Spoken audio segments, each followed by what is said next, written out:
Pernahkah Anda bertanya-tanya mengapa apel selalu mengapung di air? Mungkin Anda melihatnya saat bermain bobbing for apples atau sekadar iseng mencelupkannya ke dalam baskom. Ini bukan sulap, ini sains. Fenomena sederhana ini adalah demonstrasi sempurna dari prinsip fisika yang sangat keren. Kenapa apel yang terlihat padat ini bisa mengalahkan gravitasi dan santai di permukaan, sementara buah lain yang lebih kecil justru tenggelam? Jawabannya ada di dalam apel itu sendiri. Siap untuk fakta yang akan mengejutkan Anda. Sekitar 25% dari volume sebuah apel adalah udara. Ya, Anda tidak salah dengar. Seperempat dari apel yang sedang Anda pegang itu sebenarnya adalah kantong-kantong udara kecil. Lalu, di mana udara ini bersembunyi?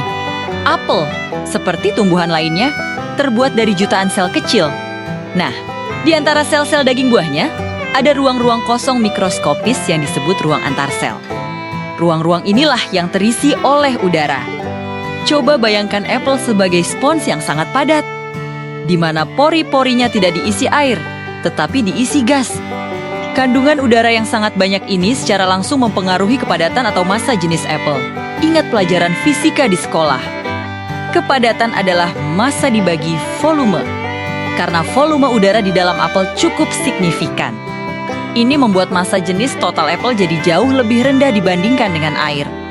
Dan disinilah pahlawan kita, hukum Archimedes, masuk ke dalam cerita.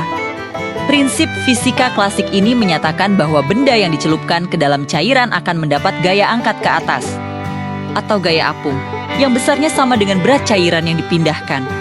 Agar sebuah benda bisa mengapung, massa jenisnya harus lebih kecil daripada massa jenis cairan tempat ia berada. Massa jenis air murni adalah sekitar 1 gram per sentimeter kubik.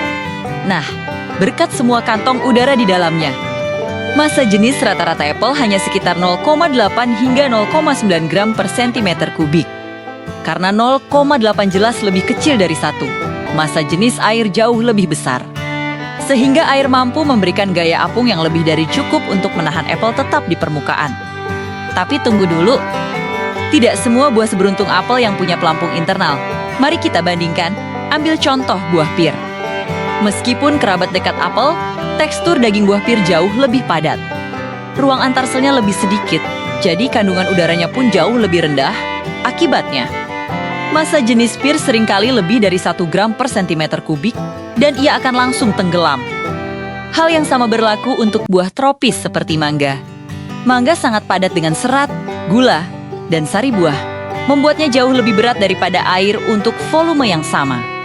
Jadi, jika Anda iseng melempar mangga ke kolam renang, jangan harap ia akan mengapung. Bahkan ada kasus yang lebih menarik lagi, jeruk. Sebuah jeruk utuh dengan kulitnya biasanya akan mengapung.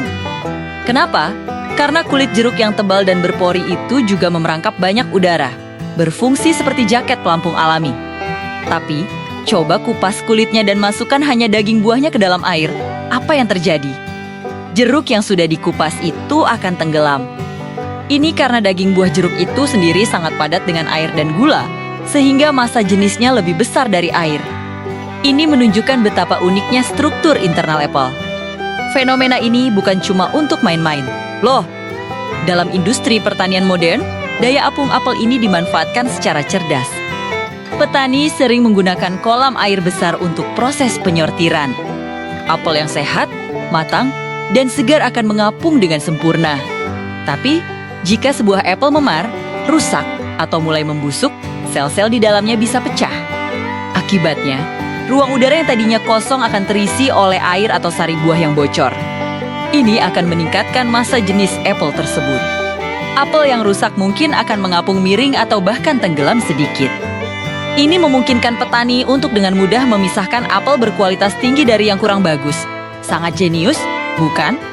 Jadi, kesimpulannya, apel bisa mengapung bukan karena bentuknya, bukan karena kulitnya yang licin, tapi karena secara mikroskopis, apel adalah buah yang berongga. Ingatlah fakta keren ini lain kali Anda menggigit apel. Seperempat dari buah yang Anda nikmati itu sebenarnya adalah udara, yang memungkinkan keajaiban daya apung ini terjadi. Fenomena ini memunculkan pertanyaan lain yang menarik, jika kulit jeruk berfungsi sebagai pelampung. Mengapa jeruk yang dikupas malah tenggelam padahal beratnya berkurang? Beritahu kami di kolom komentar jika Anda ingin kita membahas misteri jeruk ini di video berikutnya. Jangan lupa untuk suka dan berlangganan untuk lebih banyak fakta sains menakjubkan lainnya. Terima kasih sudah menonton.